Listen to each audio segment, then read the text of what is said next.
साथियों, पिछले 11 साल से देश भ्रष्टाचार के खिलाफ निर्णायक लड़ाई लड़ रहा है।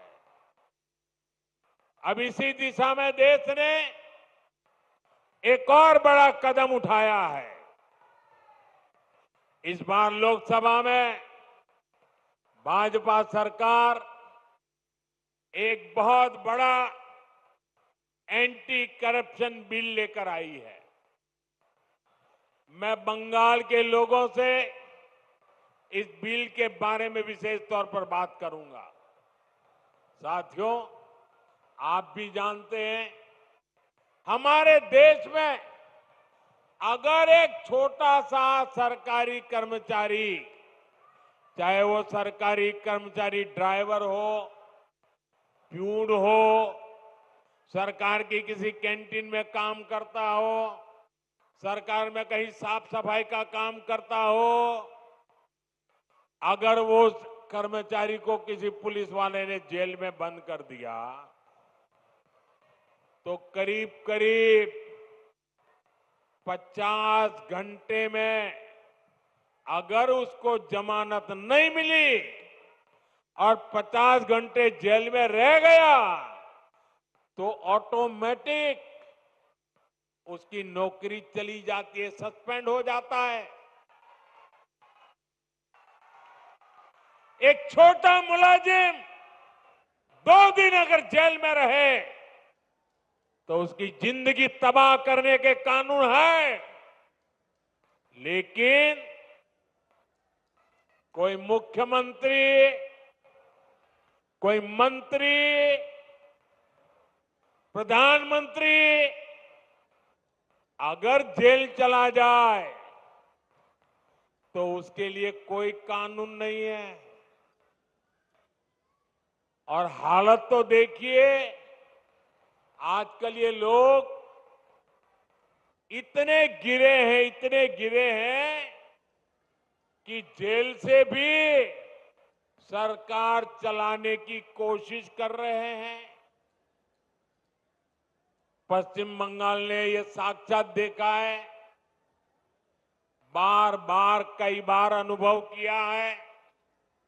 टीएमसी के एक मंत्री टीचर्स घोटाले में आज तक जेल में है। शिक्षक भर्ती का गंभीर घोटाला, घर से नोटों का पहाड़ मिला, लेकिन तब भी वो मंत्री कुर्सी छोड़ने को तैयार नहीं थे। जनता की हर भावना को यहां निर्ममता से कुचला जाता रहा। इसी तरह टीएमसी के एक और मंत्री पर गरीबों का राशन लूटने का आरोप है। इनकी भी करोड़ों रुपए की संपत्ति जब्त हो चुकी है। ये मंत्री भी जेल जाने के बाद कुर्सी छोड़ने को तैयार नहीं थे। इन्होंने भी जनता की भावना की, संविधान की भावना की कोई परवाह नहीं की। साथियों, आप मुझे बताइए,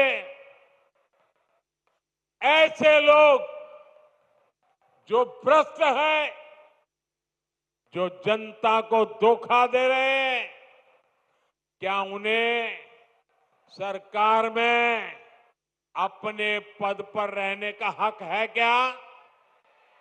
हक है क्या? हमने तो ये देखा है कि मुख्यमंत्री तक जेल जाते हैं, लेकिन वो जेल से सरकार चलाते हैं। ये संविधान का, लोकतंत्र का सरासर अपमान है और मोदी संविधान का यह अपमान होते नहीं देख सकता। इसलिए मैंने तय किया, ये सब नहीं चल सकता। मंत्री हो, मुख्यमंत्री हो, अरे इतना ही नहीं, प्रधानमंत्री को भी सख्त कानून के दायरे में लाया हूं। अगर पीएम भी 30 और उन्हें जमानत न मिले तो अगले दिन उनकी कुर्सी भी चली जाएगी। लेकिन साथियों, टीएमसी के लोग भ्रष्टाचार के खिलाफ इस कार्रवाई पर भड़क गए हैं। वो इस कानून का विरोध कर रहे हैं। टीएमसी के लोगों ने संसद में इस बिल को फाड़ने की कोशिश की है। ये दिखाता है कि टीएमसी की पूरी राजनीति कैसे भ्रष्टाचार के पहाड़ पर टिकी है। इसलिए लोग इतने डरे हुए हैं